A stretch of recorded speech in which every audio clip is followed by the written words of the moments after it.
మిత్రులారా, శుభ సాయంకాలం. పుస్తక పరిచయం ప్రసంగ పరంపరలో భాగంగా మనం బైరాగి శత జయంతి ఉత్సవ సంవత్సర సందర్భంగా ఆయన నూతిలో గొంతుకలు కావ్యంలోని 3 దీర్ఘ కవితలు హామ్లెట్ స్వాగతం, రాస్కల్నికోవ్, అర్జున విషాదయోగం 3 దీర్ఘ కవితల గురించి మాట్లాడాలని అనుకున్నాం. దానిలో భాగంగా హామ్లెట్ స్వాగతం గురించి 2 ప్రసంగాలు చేసుకున్నాం. అట్లానే రాస్కల్నికోవ్ గురించి కూడా 2 ప్రసంగాలు చేశాం. ఇప్పుడు అర్జున విషాదయోగం గురించి మాట్లాడుకోవాల్సి ఉంది. బైరాగి ఇచ్చినటువంటి క్రమంలో, అంటే ఆయన కర్మక్షేత్రంలో అడుగుపెట్టే ముందు, కర్మక్షేత్రంలో అడుగుపెట్టిన తర్వాత, కర్మ పూర్తి చేసిన తర్వాత మానవుడు సంశయగ్రస్తుడు, చింతాక్రాంతుడు కావడాన్ని తీసుకుని ఆయన ఈ 3 నాయకుల్ని ఎంచుకుని దీర్ఘకవితలు రాశాడని చెప్పుకున్నాం. దానిలో భాగంగా మొదట హామ్లెట్ కర్మక్షేత్రంలో ఇంకా అడుగు పెట్టక ముందు ఆయన తాలూకు సంశయగ్రస్తత గురించి మాట్లాడుకున్నాం. తర్వాత కర్మక్షేత్రంలోకి అడుగుపెట్టిన తర్వాత, తీరా యుద్ధరంగంలోకి అడుగుపెట్టిన తర్వాత, ఆ యుద్ధరంగంలో ఇంతకీ నేను యుద్ధం చేయాలా వద్దా అనేటువంటి ఒక విచికిత్సకి, సంశయానికి లోనయ్యేటటువంటి పాత్రగా అర్జునుడి గురించి, ఒక కర్మ చేసేసిన తర్వాత మంచో చెడో తన ఆలోచన ప్రకారం ఒక నిర్ణయం తీసుకుని, ఒక కర్మ చేసిన తర్వాత అయ్యో ఈ పని ఎందుకు చేశాను, నేను ఇలా చేయకుండా ఉండవలసిందేమో అనే ఒక దుర్భరమైనటువంటి వేదనకు లోనైనటువంటి పాత్రగా రాస్కల్నికోవ్ని బైరాగి చర్చించాడని అనుకున్నాం. అదే వరుసలో నేను పరిచయం చేసినప్పుడు మొదట హామ్లెట్, తర్వాత అర్జున విషాదయోగం, తర్వాత రాస్కల్నికోవ్ని పరిచయం చేయవలసి ఉంది. కానీ నేను అర్జున విషాదయోగాన్ని ఆ కవిత గురించి పరిచయం చేయలేదు. చేయకపోవడానికి ఆ కవితని పరిచయం చేయాలా వద్దా అన్న ఒక మీమాంసలోనే నేను కొంత వాయిదా వేశాను. ఎందుకంటే అర్జున విషాదయోగం గురించి మిత్రులందరికీ స్వాగతం. అర్జున విషాదయోగం గురించి మాట్లాడుకోవాలి అంటే భగవద్గీత గురించి మాట్లాడుకోవాల్సి ఉంటుంది. భగవద్గీత గురించి మాట్లాడడానికి, భగవద్గీత గురించి ఒక ప్రసంగం చేయడానికి నాకు నా యోగ్యత గురించినటువంటి సందేహాలు నాకు చాలా ఉన్నాయి. చాలా ఏళ్ల కిందట, అంటే దాదాపు ఒక 40 ఏళ్ల కిందట రాజమండ్రిలో కొందరు మిత్రులు భగవద్గీత గురించి మాట్లాడమని ఆర్ఎస్ సుదర్శనం గారిని, మా మాస్టారు మల్లంపల్లి సరభయ్య గారిని పిలిచారు. కొంతమంది మిత్రులు ఒక ఇంటి మేడ మీద ఒక సాయంకాలం. సరే, సుదర్శనం గారు ఆయన తాత్వికుడు, ఆయన చాలా చక్కగా భగవద్గీత తాలూకు ఆ తాత్విక నేపథ్యం, గీత ఏ విధంగా అంతా చర్చించింది మొత్తం అంతా కూడా ఆయన వివరంగా చెప్పారు. కానీ మా మాస్టర్ ఆయన ప్రసంగం అంతా అయిన తర్వాత, ఆయన బాగానే చక్కటి సమగ్రమైన ప్రసంగం చేశారు ఆయన. ఆ ప్రసంగం అయిన తర్వాత మా మాస్టారు శరభయ్య గారు ఆయన మొదలు పెడుతూనే నాకు భగవద్గీత గురించి మాట్లాడడానికి నాకు మనస్కత లేదు. కారణం ఏమిటంటే గీత ప్రసంగించవలసిన విషయం కాదు, అనుష్ఠించవలసిన విషయం అని అన్నాడు ఆయన. ఇది మనం నిత్య జీవితంలో అనుష్ఠించవలసిన తప్ప దీని గురించి ప్రసంగించవలసింది కాదు అని. ఈరోజు గీత గురించి ప్రసంగించిన వాడు లేడు. ప్రసంగించకపోవడం పాపంగా ఉందన్నమాట. ప్రతి ఒక్కరూ చివరికి అది ఈరోజు కృష్ణ సీఈఓగా మారిపోయాడు, అది ఒక వ్యక్తిత్వ వికాస వాచకంగా మారిపోయింది, ఒక మేనేజ్మెంట్ నైపుణ్య గ్రంథంగా మారిపోయింది. ఎవరికి తోచినట్టుగా వాళ్ళు గీతార్థాన్ని వ్యాఖ్యానిస్తున్నటువంటి ఈ కాలంలో, ఆ కాలంలో కూడా ఆయన ఇది అనుష్ఠించవలసింది తప్ప, ఒక మనిషి తన జీవితంలో గీతా సందేశాన్ని ఆచరించవలసింది తప్ప దీని గురించి ప్రసంగించవలసింది కాదు అని ఆయన అన్నారు. అంతకుముందు చాలా ఏళ్ల కిందట, అంటే నా చిన్నప్పుడు, నేను తాడికొండ స్కూల్లో చదువుతున్నప్పుడు మా స్కూల్లో చాలా ఆరోగ్యకరమైన సంప్రదాయం ఒకటి ఉండేది. అదేమిటంటే సాయంకాలాలు 6 గంటలకి, సరిగ్గా 6 గంటలకి సాయంకాలం పూట మా గేమ్స్ అన్నీ అయిపోయిన తర్వాత పర్సనల్ టైం అని ఉండేది. మేము కొద్దిగా ఫ్రెష్ అప్ అయిన తర్వాత ఈవినింగ్ స్టడీస్ స్టార్ట్ అయ్యేవి. ఆ సాయంకాలం స్టడీస్కి వెళ్ళే ముందు ఒక పావు గంట పాటు అందరం ఒక ఆరు బయట గ్రౌండ్లో సమావేశం అయ్యేవాళ్ళం. అప్పుడు మాకు ఒక మాస్టర్ గారు, ఆయన పేరు నరసింగరావు గారు. ఆయన ఏం చేశారంటే అన్ని మతాల నుంచి కూడా ప్రార్థనలు చేయించేవారు మాతో.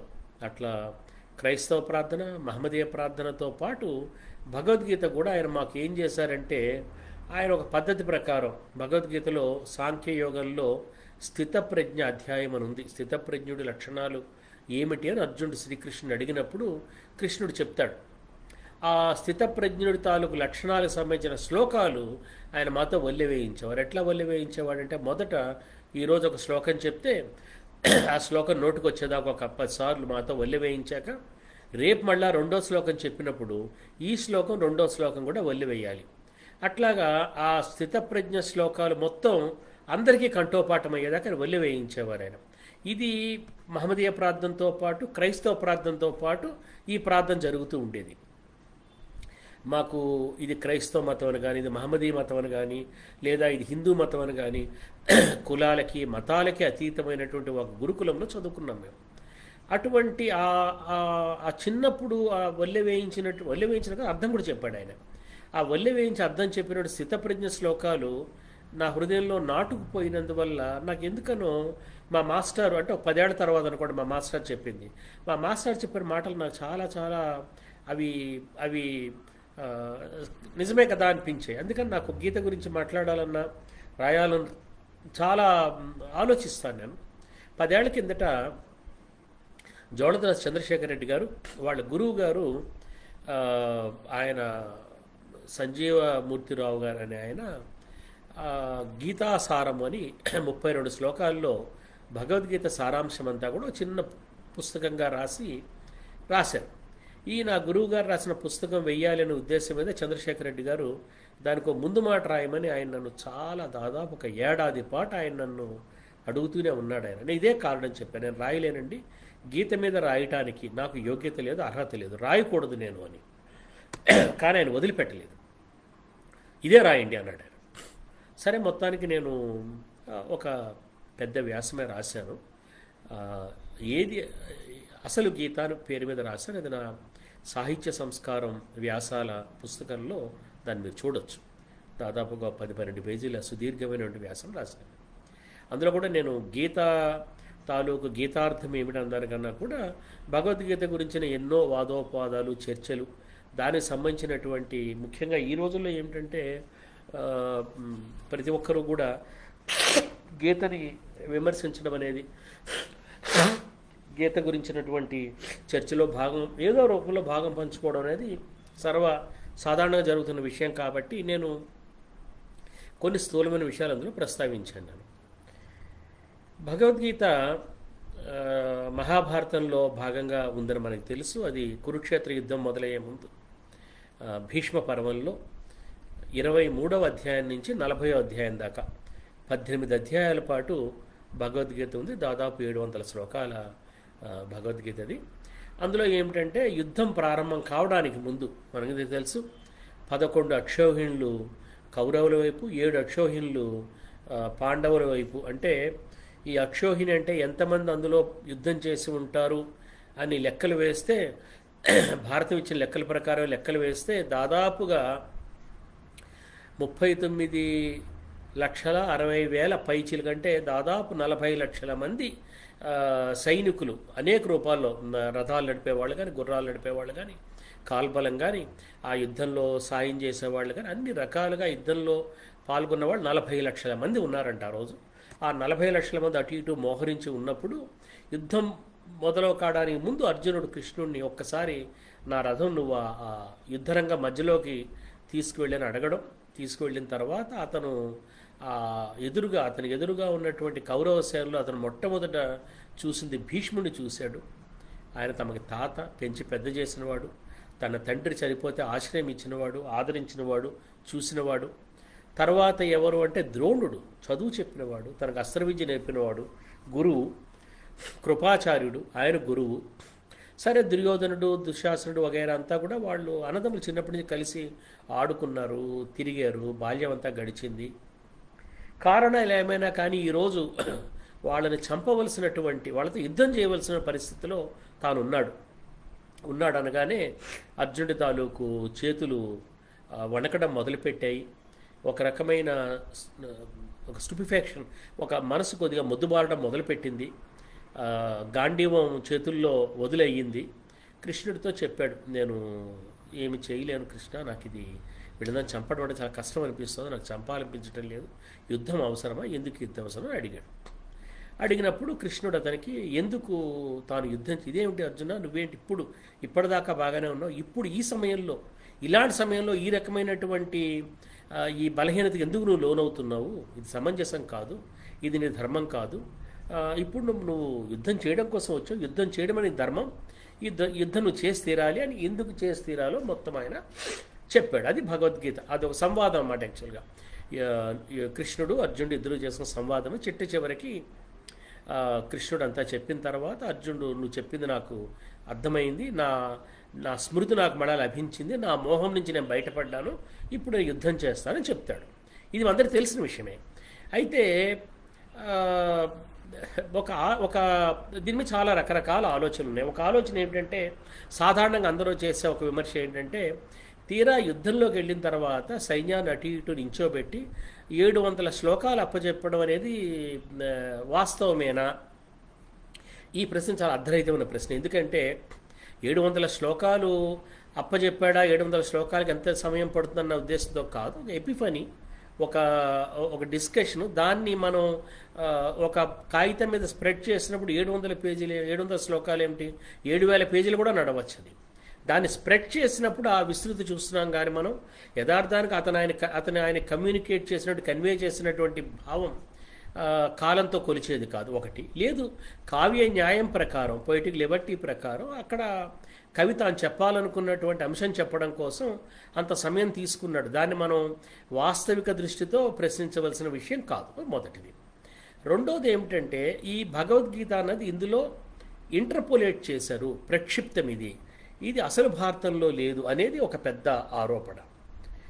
దీని మీద చాలా చర్చ ఉంది. అసలు భారతం అంటే ఏమిటి, అసలు భారతం ఎప్పుడు రాశారు, ఎప్పుడు మొదలయ్యింది, ఇది చాలా పెద్ద చర్చ. భండార్కర్ ఓరియంటల్ రీసెర్చ్ ఇన్స్టిట్యూట్ అనేవాళ్ళు, మహారాష్ట్రలో పూణేలో ఉన్నటువంటి ఇన్స్టిట్యూట్ వారు మహాభారతం తాలూకు వివిధ రాతప్రతులు తీసుకుని ఒక సంశోధిత ప్రతి తయారు చేశారు. దాన్ని క్రిటికల్ ఎడిషన్ అంటారు. ఆ క్రిటికల్ ఎడిషన్ అనేది వాళ్ళు దాదాపుగా మహాపండితులందరూ కూర్చుని సంస్కృత భాషను బట్టి ఏ శ్లోకాలు తర్వాత చేరి ఉంటాయన్న దానికి ఒక పరిశీలించి ఒక సంశోధన ప్రతి తయారు చేశారు.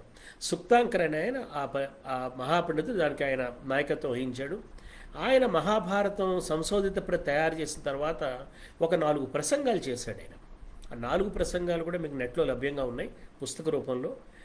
మహాపండితుడు, ఆయన కన్నా ఈ విషయం మీద మాట్లాడగలిగిన వాళ్ళు మరొకరు లేరు. ఎందుకంటే తక్కిన వాళ్ళు ఎవరు మాట్లాడినా, ఎంతోమంది యూరోపియన్ పండితులు, జర్మన్ పండితులు, స్కాండినేవియన్ పండితులు, ఎండాలజిస్టులు అద్భుతమైన వర్క్ చేశారు మహాభారతం మీద, రకరకాల ఊహాగానాలు చేశారు. వాటన్నిటిని ఆయన మొదటి అధ్యాయంలోనే ఆయన సాకల్యంగా పరిశీలించి ఆయన కొంత నిష్కర్ష చేశాడు భారతం గురించి. ఆయన చెప్పేదాని ప్రకారం ఏమిటంటే, భారతం ఒకరు రాసింది కాదు, అనేక మంది రచయితలు ఉన్నారు దానికి. అది ఒక కాలంలో రాసింది కాదు, ఇది కూడా అందరూ చెప్పిన మాట. అనేక కాలాల్లో యుగాలుగా రాస్తూ వచ్చినట్టు కావ్యం. యథార్థానికి భారతదేశం మొత్తం ఆ ఇతిహాసాన్ని రాస్తూ వచ్చిందని చెప్పాలి.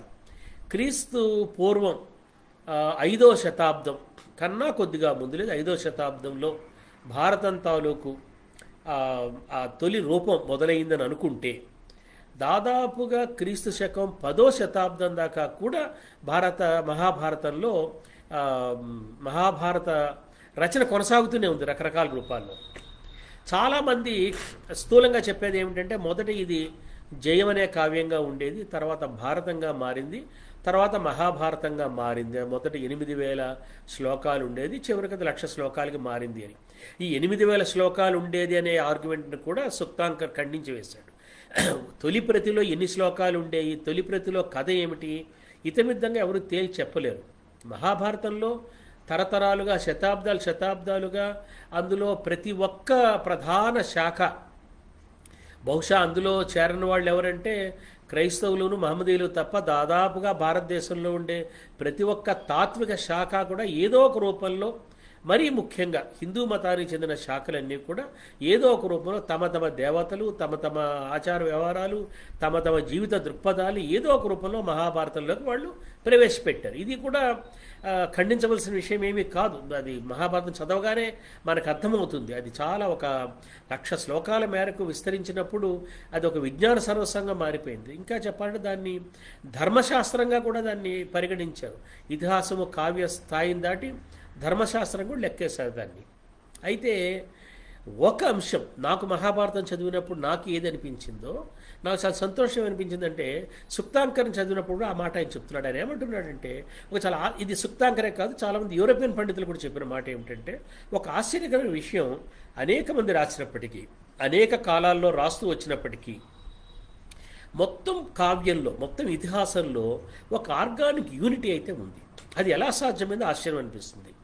ఆర్గానిక్ యూనిటీ అంటే ఏమిటంటే, ఇది ప్రక్షిప్తము చేర్చి ఉంటారని తెలిసి ఉన్నప్పటికీ కూడా అది ఓవరాల్ టెక్స్ట్ అది ఎక్కడా కూడా డిస్టర్బ్ చేయదు. ఓవరాల్ టెక్స్ట్లో అది ఒదిగిపోయి ఉంటుంది. ఉదాహరణకు ఒక కార్పెట్ నేయడం మొదలు పెట్టారనుకోండి, ఆ కార్పెట్ అలా పెంచుకుంటూ వెళ్ళారనుకోండి, అందులో ప్యాటర్న్స్ నేస్తూ ఉన్నారనుకోండి, ఆ నేసుకుంటూ పోతున్నప్పుడు ఆ తొలి ప్యాటర్న్ ఏముందో ఆ ప్యాటర్న్ విస్తరణే మనకు కనబడుతుంది, కానీ దానికి భిన్నమైనటువంటి అపస్వరంతో కూడినటువంటి కంఠాలు అందులో కనబడవు. అది విస్తారంగా ఉంటుంది, కానీ ఒక ఆర్గానిక్ యూనిటీ ఉంది అని ఆయన చెప్పాడు. ఇలా ఉన్నప్పుడు ఈ భగవద్గీతని ఒకవేళ నిజంగానే అది అంటే భగవద్గీత మొత్తం మనం చూడబోతున్నాం. భగవద్గీత మొత్తం మనం పరిశీలించినప్పుడు ఒక 3 అంశాలు మనం చూడవలసి ఉంటుంది. మొదటిది ఏంటంటే, దీన్ని అక్కడ ప్రక్షిప్తంగా తీసుకువచ్చి పెట్టారు అని మనం అనుకుంటే, మొదటి ప్రశ్న ఏమిటంటే, ఆ ప్రక్షిప్తకారుడు ఎవరో, అంటే తొలి కవి కాదు, ఎవరో తీసుకొచ్చి అందులో పెట్టారో అని అనుకుందాం. ఆ పెట్టినవాడు జీనియస్. ఎందుకంటే అది ఎక్కడ ఏ తావులో పెట్టాలో అతను నిశ్చయించాడే.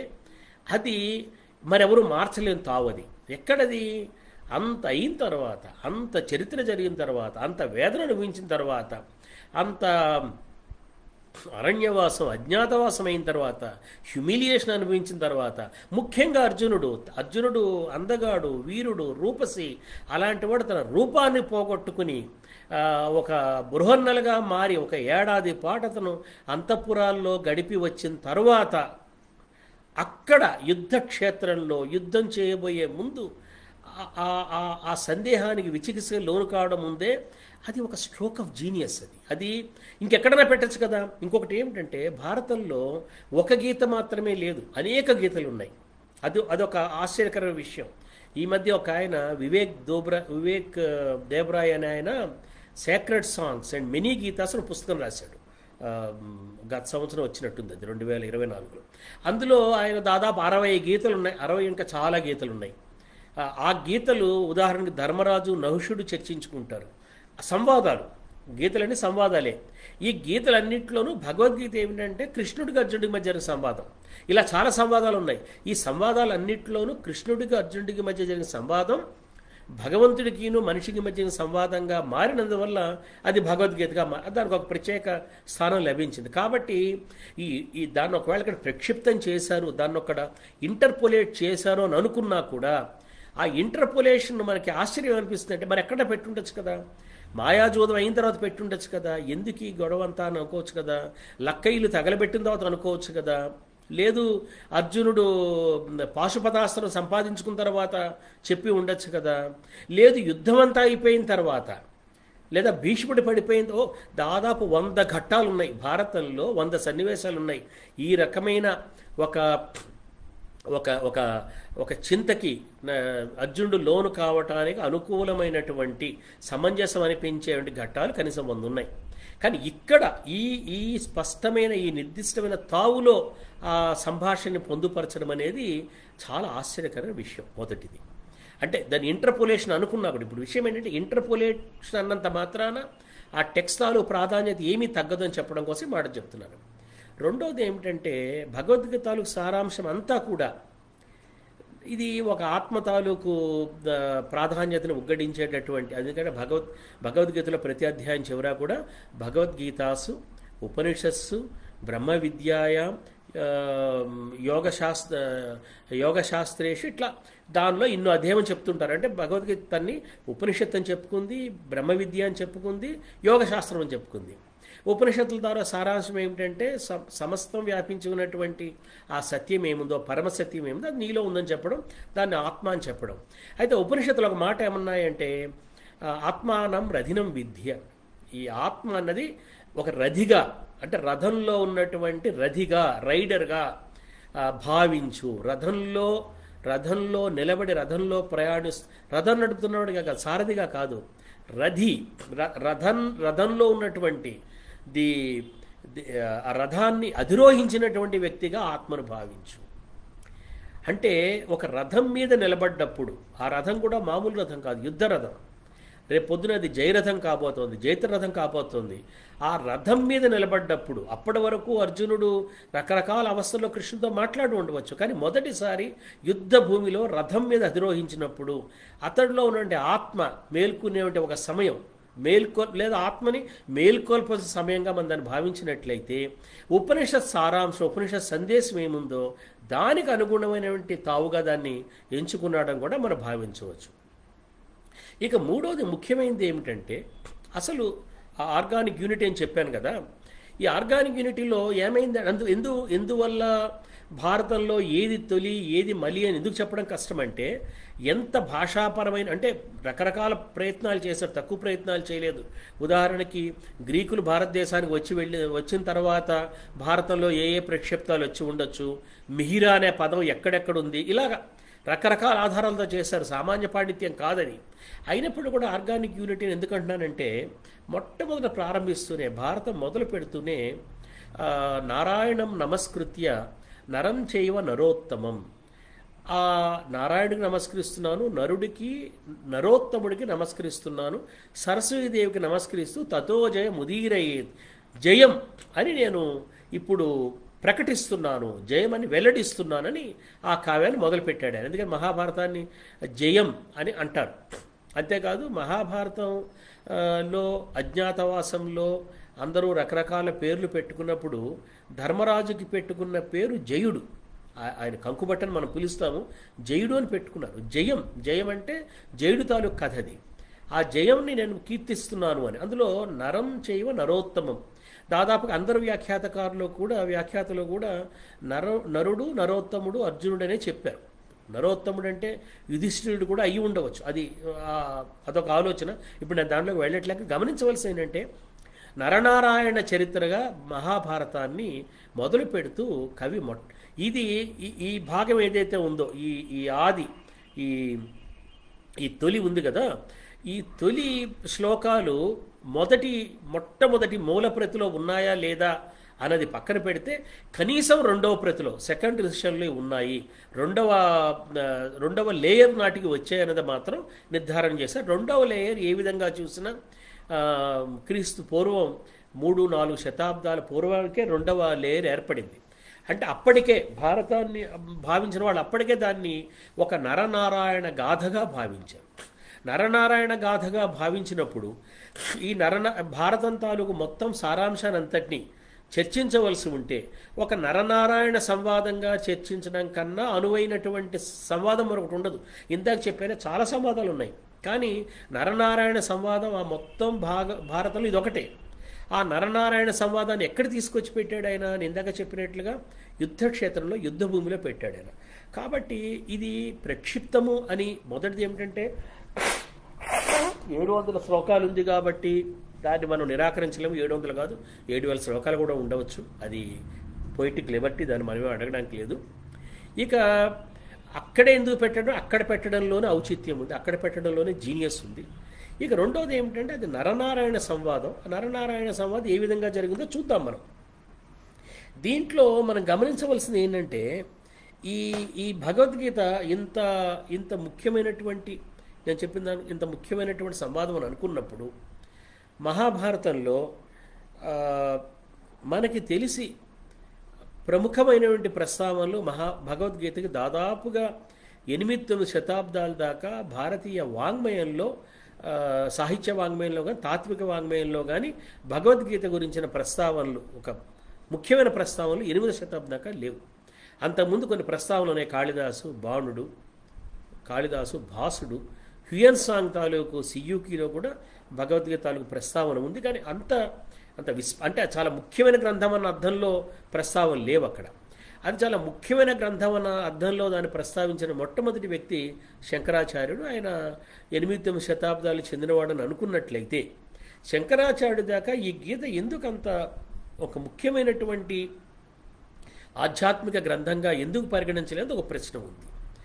కొంతమంది ఏమనుకున్నారంటే అప్పటిదాకా శంకరాచార్యులే మొదటిసారి గీతకి ఒక కూలంకషమైన వ్యాఖ్యానం రాశారు కాబట్టి కొంతమంది ఏమనుకున్నారంటే శంకరాచార్యులే గీత రాసి పెట్టారని అనుకున్నారు. కానీ కాదని మనం చెప్పవచ్చు. ఎందుకంటే ఆయన గీత రాసి ఉంటే ఆయన గీతే రాసి ఉండేవాడు. ఆయన మళ్ళీ మహాభారతంలో దాన్ని చొప్పించి రాయవలసిన అవసరం లేదు ఒకటి. రెండోది ఏమిటంటే శంకరాచార్యుల నాటికి ఒక విషయం, ఆయన ఉపనిషత్తులకి ఆయన వ్యాఖ్యానం రాశాడు, ఆయన బ్రహ్మసూత్రాలకి భాష్యం రాశాడు, అంత భగవద్గీత రాశాడు. ఉపనిషత్తులలో ఉన్నటువంటి దాదాపుగా కనీసం 11 ప్రధానమైన ఉపనిషత్తుల్లో ఉన్నటువంటి ఉపనిషత్తులు అనేక విధాల దర్శనాలవి. వాటిలో ఉన్నటువంటి ముఖ్యమైన భావాలన్నింటినీ కూడా బ్రహ్మసూత్రాలు ఒక క్రిప్టిక్ సూత్రాలుగా, మెసేజెస్గా, మరణశీలమైనటువంటి వాక్యాలుగా బ్రహ్మసూత్రాలు మార్చుకున్నాయి. వాటిని మళ్ళా ఒక టెక్స్ట్గా, ఒక ఒక ఒక హోలిస్టిక్ టెక్స్ట్గా దాన్ని పొదిగే పని భగవద్గీత చేసింది అని శంకరాచార్యుడు గుర్తుపట్టినందువల్ల దాన్ని ఆయన ఉపనిషత్తులకి, బ్రహ్మసూత్రాలకి భాష్యం రాసిన తర్వాత భగవద్గీత కూడా ఆయన భాష్యం రాశారు. అప్పటి నుంచి దాన్ని ప్రస్థాన త్రయం అన్నారు. వేదాంతులందరికీ కూడా ఈ మూడు పుస్తకాలు చదవాలి, ఇవి పారాయణ గ్రంథాలు, అధ్యయన గ్రంథాలు, జీవితకాలం అనుష్ఠించవలసిన గ్రంథాలుగా వాటిని భావించారు.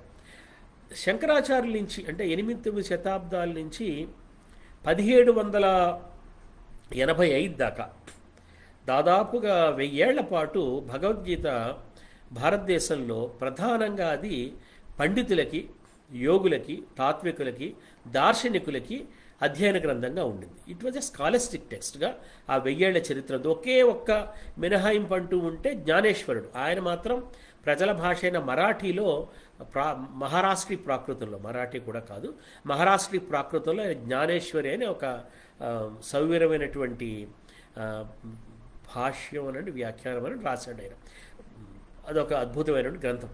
ఆయన తప్ప ఆ 1000 ఏళ్ల పాటు భగవద్గీత ప్రధానంగా పండితులకి, యోగులకి, దార్శనికులకి మాత్రమే పరిమితమైన గ్రంథంగా ఉంటూ వచ్చింది. అయితే జ్ఞానేశ్వరుడి కన్నా కొద్దిగా ముందు, దాదాపుగా ఒక విధంగా చెప్పాలంటే సమకాలికుడు కూడా అనొచ్చు, తిక్కన మహాభారతాన్ని ఆంధ్రీకరించినప్పుడు ఆయన భగవద్గీతని అనువదించలేదు. భగవద్గీత అనువదించలేదంటే భగవద్గీత లేదని కాదు, ఆయన భగవద్గీతని అనువదించేటటువంటి యోగ్యత తనకు లేదని అనుకుని ఒక నమస్కారం పెట్టి ఆయన వదిలిపెట్టేశాడు అనమాట. తప్ప అంటే తెలుగులో భగవద్గీత ఆ రకంగా అనువాదం కాలేదు. జ్ఞానేశ్వరుడికి లభించిన అవకాశం, తెలుగు కవిత్రయం అవకాశాన్ని వాళ్ళు తీసుకోలేదు. అదిగాక తిక్కన ప్రజల భాష, పండిత భాష, తెలుగు కవిత్వాలకు ప్రయాణమే వేరే దిక్కులో సాగింది కాబట్టి తిక్కన ఆ పని చేయకపోవడం సమంజసమే. 1785లో మొదటిసారి చార్లెస్ విల్కిన్స్ అనేవాడు మొట్టమొదటిసారి భగవద్గీతని ఇంగ్లీష్లోకి అనువాదం చేశాడు.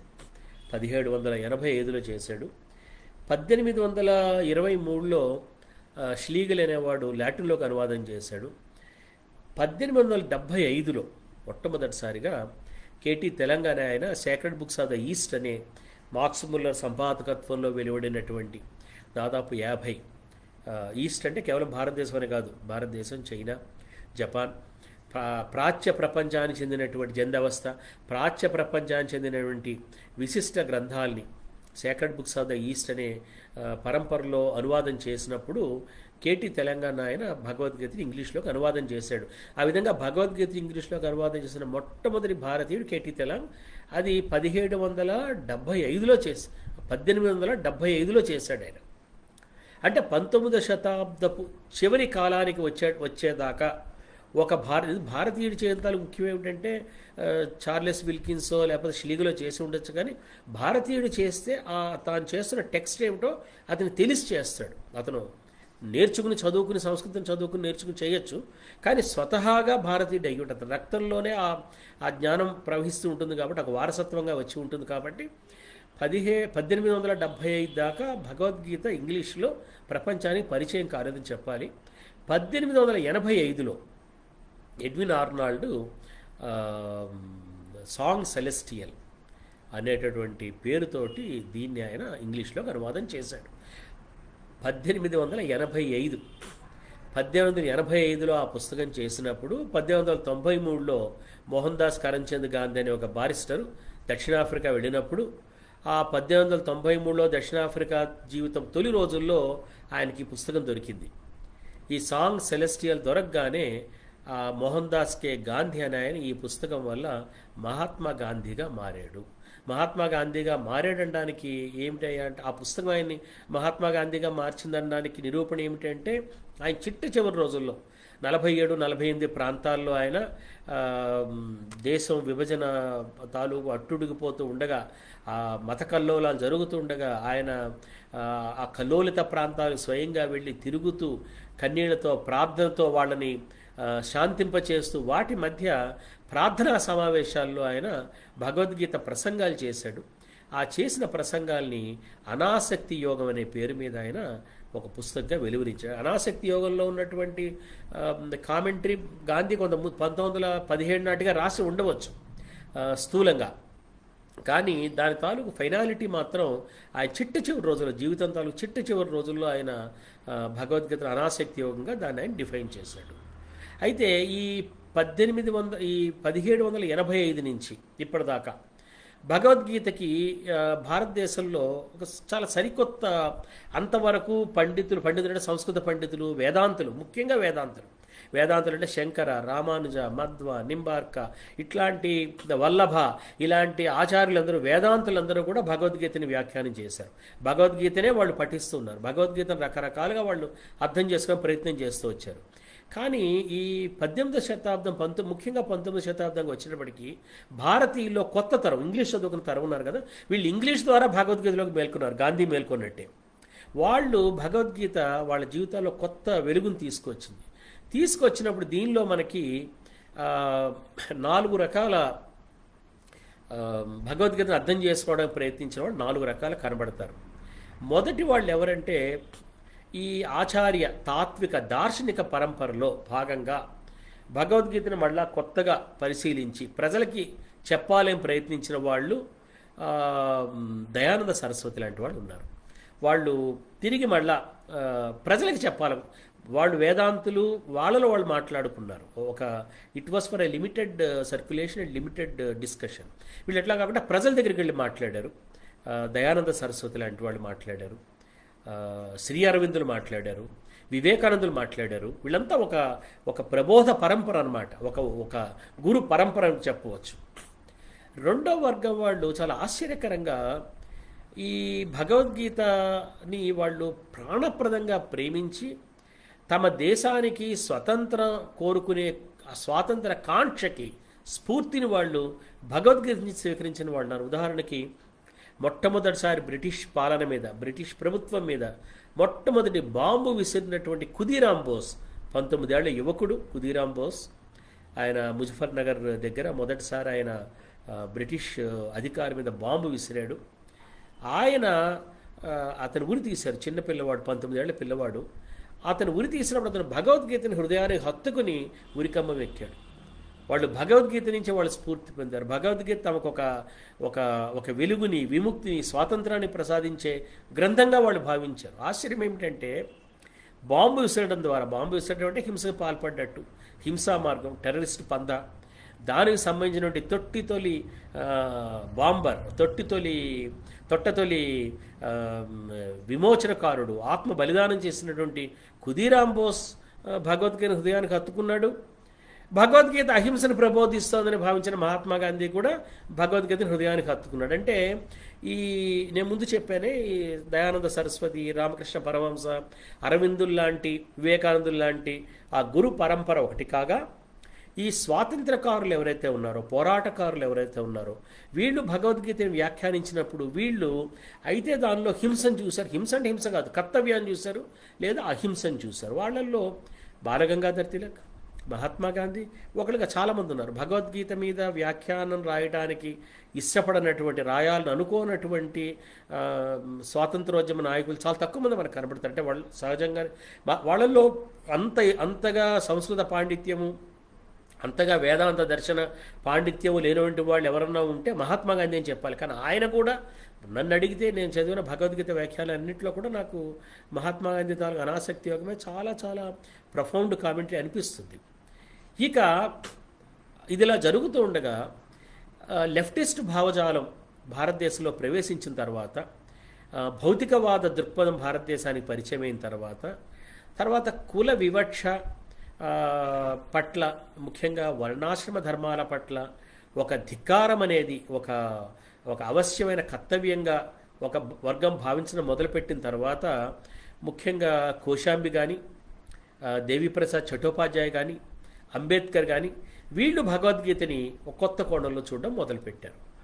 ఏ విధంగా చూసినా కూడా ఈ 1785 నుంచి దాదాపుగా ఈ 250 ఏళ్లుగా భగవద్గీత భారతీయ దార్శనిక చరిత్రలో ఈ 2.5 శతాబ్దాలు చాలా చాలా చాలా విశిష్టమైన అధ్యాయం భగవద్గీత చరిత్రలో. ఎందుకంటే భగవద్గీత ఇంత కిక్కిరిసిపోయినటువంటి, ఇంత టెన్షన్తో కూడినటువంటి, ఇంత విరుద్ధ భావాలు, ఇంత విరుద్ధ సంభాషణలు, ఇంత పరస్పర విమర్శలతో కూడుకున్న టెక్స్ట్గా భగవద్గీత చరిత్రలో అంతకుముందు ఎప్పుడూ లేదు. అంతకుముందు ఉంది అంటే శంకరాచార్యుల నుంచి 1785 దాకా అది ఒక ప్రస్థానత్రయంలో భాగంగా ఆరాధ్య గ్రంథంగా, దాన్ని అధ్యయనం చేయడం జీవితకాలపు తపస్సుగా భావించే దార్శనికుల తాలూకు లైన్ ఆఫ్ థాట్లో బాగా ఉండింది. కానీ ఇలా వివిధ దృక్పథాలకు చెందిన వాళ్ళు, వివిధ భావజాలకు చెందిన వాళ్ళు దానిలో ఉన్నటువంటి సారాన్ని, దాని తాలూకు ఎసెన్స్ని ప్రశ్నించేవాళ్ళు, నమ్మేవాళ్ళు, ఇది చాలా ముఖ్యమైన గ్రంథంగా భావించేవాళ్ళు. ప్రతి ఒక్కళ్ళు కూడా each one of them is highly ferocious about his own argument, her own argument. అది భగవద్గీత తాలూకు ఈ చరిత్రలో 250 ఏళ్ల చరిత్రలో చాలా విశిష్టమైన అధ్యాయం. చివర ముఖ్యంగా 1945లో జపాన్ మీద హిరోషిమా నాగసాకి మీద బాంబు వేసిన రోజున ఓపెన్ హామర్ అన్నటువంటి వాడు ఆటం బాంబు ఆ నగరాల మీద వేసేటప్పుడు అతను భగవద్గీతా శ్లోకాన్ని మననం చేసుకుని బాంబు వేశాడు అన్నటువంటిది కూడా చరిత్రలో నమోదైన తర్వాత భగవద్గీత మనకి ఏకకాలంలో భయాన్ని, ధైర్యాన్ని కూడా కలిగించేటువంటి ఒక టెక్స్ట్గా మారిపోయింది. అది భయం కూడా కలిగిస్తుంది. అంటే ఒక మానవ వినాశనానికి, అంతవరకు మానవజాతి చరిత్రలో కనీ విని ఎరుగినటువంటి ఒక ఘోర దురాగతం ఇంత చెప్పాను నేను, మహాభారత యుద్ధం మొత్తం కలిపి 40 లక్షల మంది పాల్గొన్నారని చెప్పాను నేను. ఒక్క నాగసాకి పట్టణంలో 40 లక్షల మంది చనిపోయి ఉంటారు. అంత ఘోర దురాగతానికి పాల్పడే ముందు ఆ అమెరికన్ ఓపెన్ హేమర్ భగవద్గీత శ్లోకాన్ని తలుచుకున్నాడు అని అంటే అది భయం కలిగించే అంశం. కానీ అదే సమయంలో ప్రపంచ శాంతిదూతగా, ప్రపంచంలో శాంతి కాముకులు, సత్యాగ్రహులు ఈ ప్రపంచాన్ని హృదయంలో సంస్కరించడం ద్వారా ప్రపంచాన్ని సంస్కరించగలమని చెప్పేటటువంటి యోధులందరికీ, శాంతి యోధులందరికీ స్ఫూర్తిదాయకమైన మహాత్మా గాంధీ భగవద్గీతనే పట్టుకుని ఉన్నాడు ఆయన చివరిదాకా అని తెలిసినప్పుడు చాలా ధైర్యం కలుగుతుంది. ఇంత పరస్పర విరుద్ధమైనటువంటి, అంటే ఇందులో ఉన్న సమస్య ఏమిటంటే భారతంలోనే పరస్పర విరుద్ధమైనటువంటి అంశాలు ఉన్నాయి. మొదటిది ఏమిటంటే ఇది ధర్మక్షేత్రం, కురుక్షేత్రం ధర్మక్షేత్రం, మహాభారతం ధర్మశాస్త్రం, ధర్మరాజు అందులో నాయకుడు, ధర్మరాజు. కానీ అందులో పాండవులేమీ ధార్మికులుగా ప్రవర్తించలేదు మనకు తెలుసు. కౌరవులు అధార్మికంగా ప్రవర్తించి ఉండవచ్చు, కానీ వాళ్ళు చెడ్డ రాజులు, అంటే దేవర్ బ్యాడ్ గవర్నర్స్, ఈవిల్ గవర్నెన్స్ అని చెప్పేటటువంటి సూచనలు కూడా ఎక్కడ భారతంలో లేవు. అంటే మామూలుగా మనం స్థూలంగా చూసినప్పుడు. అయితే మొత్తం ఆ, ఆ, మొత్తం కౌరవులు చాలా సుగుణాలు ఉన్నాయనుకుంటే పాండవులు కూడా యుద్ధంలో వాళ్ళు ముఖ్యమైనటువంటి కౌరవ నాయకుల్ని భీష్ముణ్ణి, ద్రోణుణ్ణి, కర్ణుణ్ణి ఆ, చంపవలసి వచ్చినప్పుడు వాళ్ళు ఎవరిని కూడా మాయోపాయం లేకుండా, అంటే ఏదో ఒక రకంగా ఒక ట్రిక్ చేయకుండా వాళ్ళు ఎవరిని చంపలేదు. మరి ఆ చంపవలసి వచ్చినప్పుడు ధర్మం వీళ్ళ పక్షాన ఉందని ఎలా అంటాం మనం అని అనుకున్నప్పుడు ఇది చాలా చర్చ జరిగింది. నేను ఆ చర్చలోకి వెళ్ళబోవటం లేదు, కానీ స్థూలంగా చెప్పదలుచుకుంది ఏమిటంటే 2 అంశాలు ఉన్నాయి. ఒకటి ఏమిటంటే కౌరవులు, ఇది సుక్తాంకర్ చెప్పిన మాట, ఒక మాట చెప్తాను. కౌరవుల గురించి ఆయన చెప్తే ఏమన్నాడంటే, కౌరవులు పైకి మంచిగా కనబడుతూ వాళ్ళు చేసే పనులన్నీ కూడా దొంగతనంగా దాపరికంతో చేశారు. లక్క ఇల్లు కాల్చడం కానీ, మాయాజూదం కానీ, ఇవన్నీ కూడా దొంగతనంగా దాపరికంగా చేశారు. అంటే ఒక ఇన్నర్ మ్యాన్ అవుటర్ మ్యాన్ ఉంటాడు అని అనుకుంటే అక్కడ ఇన్నర్ మ్యాన్కి అవుటర్ మ్యాన్కి మధ్య ఒక డిస్కార్డ్ వచ్చేసింది. పాండవులు ఏది చేసినా వీళ్ళు చెప్పి అడిగి చేశారు. నలుగురు వాళ్ళు చేసిన పని వాళ్ళు సమర్థించుకున్నారు. కర్ణుడిని చంపినప్పుడు వాళ్ళు బాహాటంగా సమర్థించుకున్నారు. ద్రోణుడిని మోసం చంపినప్పుడు వాళ్ళు చెప్పుకున్నారు ఈ కారణం వాళ్ళు చేశామని. తప్పే కానీ వాళ్ళు బాహాటంగా చెప్పుకున్నారు అని. కానీ మొత్తం మీద చూసినప్పుడు భారతం తాలూకు ఈ ఈ ఈ సంగ్రామం, నేను మంచి చెడ్ల మధ్య సంగ్రామం చెప్పను, అన్నదమ్ముల మధ్య సంగ్రామం అనుకుందాము. ఈ అన్నదమ్ముల మధ్య సంగ్రామం, అన్నదమ్ముల మధ్య కలహం, గొడవ, గందరగోళం, ఇదంతా కూడా ఒక పతాక ఘట్టం ఏమిటి అని అడిగితే ఆ పతాక ఘట్టం ఎక్కడ అంటే కుమారాస్త్ర ప్రదర్శన దగ్గర కాదు, అది మాయాజూదం దగ్గర కాదు, అది ద్రౌపదిని అవమానించడం.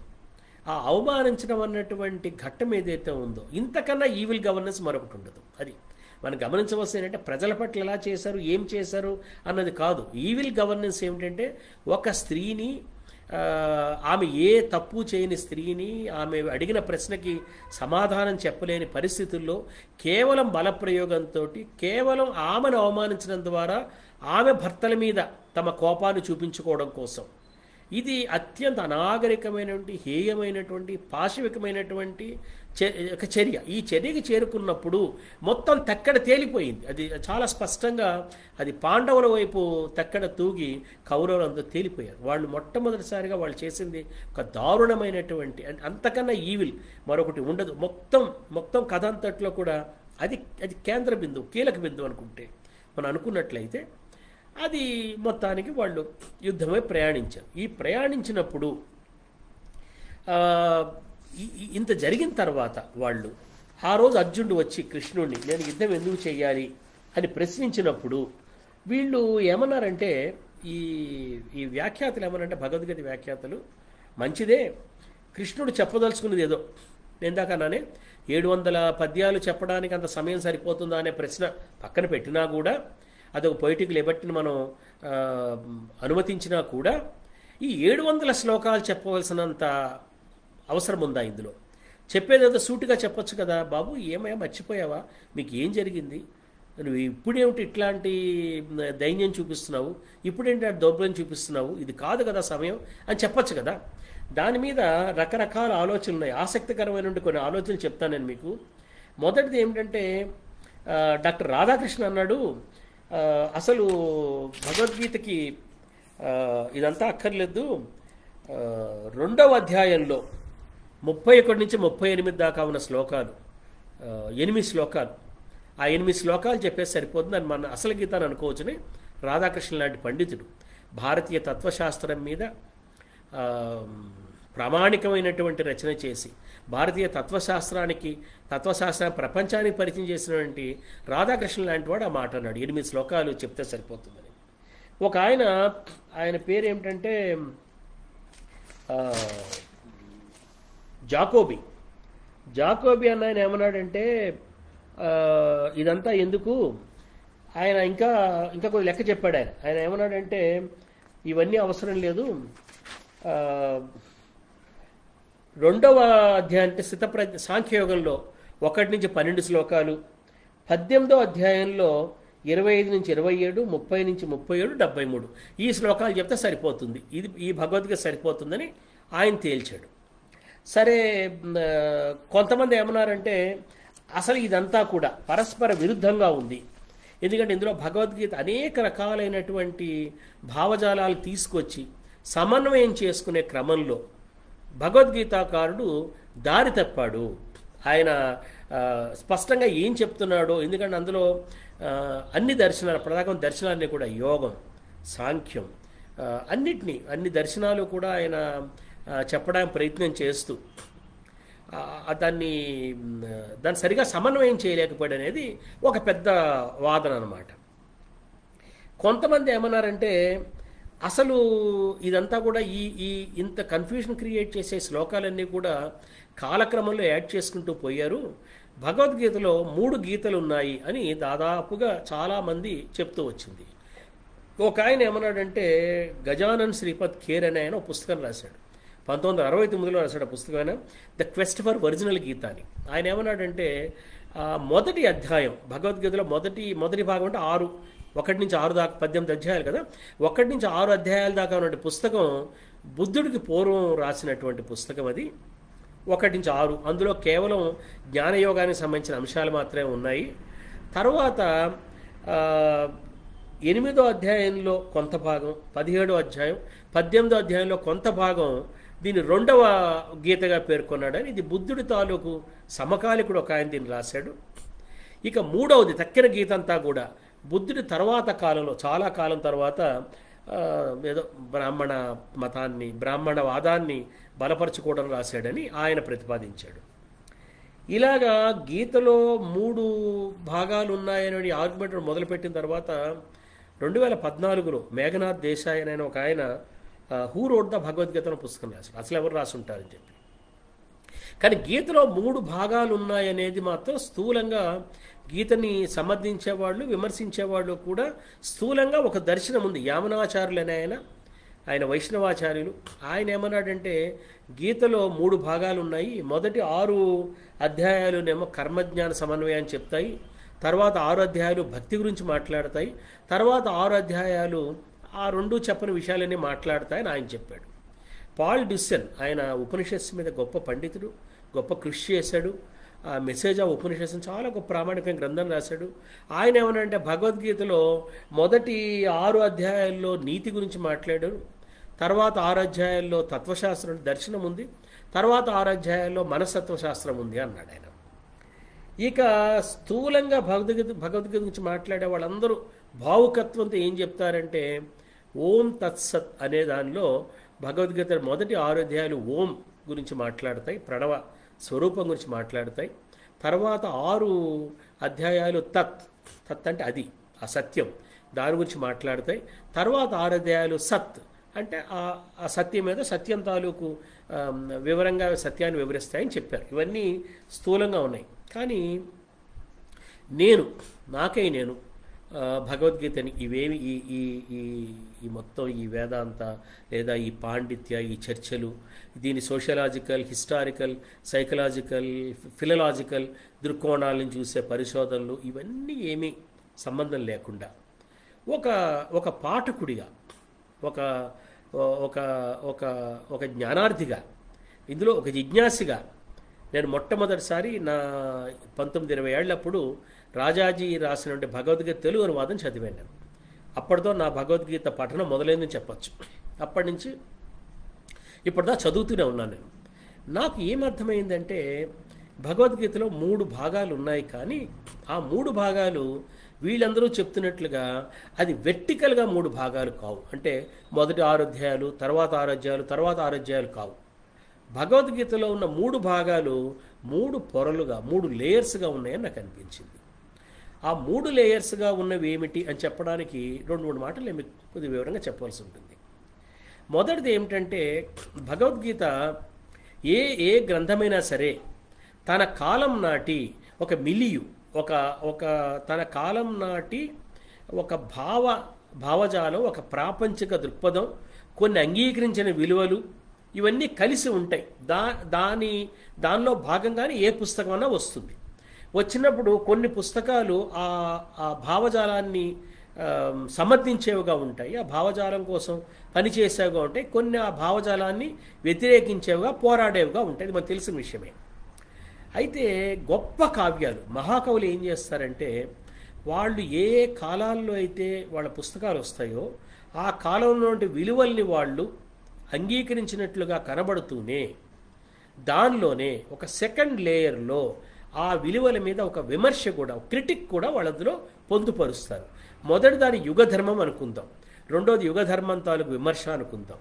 గొప్ప కవిత్వం ఏం చేస్తుంటే యుగధర్మాన్ని ప్రతిబింబిస్తూనే యుగధర్మం తాలూకు క్రిటిక్ కూడా చేస్తుంది. భారత కాలం నాటి యుగధర్మం ఏమిటి? అది వర్ణాశ్రమ ధర్మం. భారత కాలం నాటి మనుషులు, వ్యక్తులు, కుటుంబాలు, జాతులు అంటే నా ఉద్దేశం దేశం తాలూకు ప్రధానమైనటువంటి వాళ్ళ తాలూకు కర్తవ్యం ఏమిటి? యజ్ఞ ప్రధానమైనటువంటి వర్ణాశ్రమ ధర్మాన్ని పాటించేటువంటి ఒక యుగధర్మంలో వచ్చినటువంటి పుస్తకం అది. ఆ యుగధర్మాన్ని పాటించే దేశంలో యుగధర్మాన్ని పాటించే జాతి రూపొందించుకుని ఒక టెక్స్ట్ అది.